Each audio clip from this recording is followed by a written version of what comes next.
Good morning guys. So niabot na ang akong order no, ang akong parcel. Nag-order lagi kog boxer, parang boxer, women's boxer ba ba tawag nun. Na-scam ko panlalaki man di ay pero sexy kaayo, tanawang kilid o. O di ba? Ang atubangan naman ay utin-utin. Na may utin-utin dahil sa tubangan o tanawang kilid o. Ginoo ko. Sexy king lalaki magsuot ani guys. Di ba? Oh. Tanawa gani akong suoton ha. Oh, di ba guys? Oh. Pero naay utin-utin.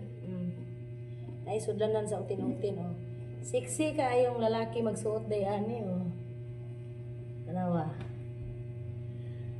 Panlalaki man din kulira. Oh, panlalaki. Na-scam ko.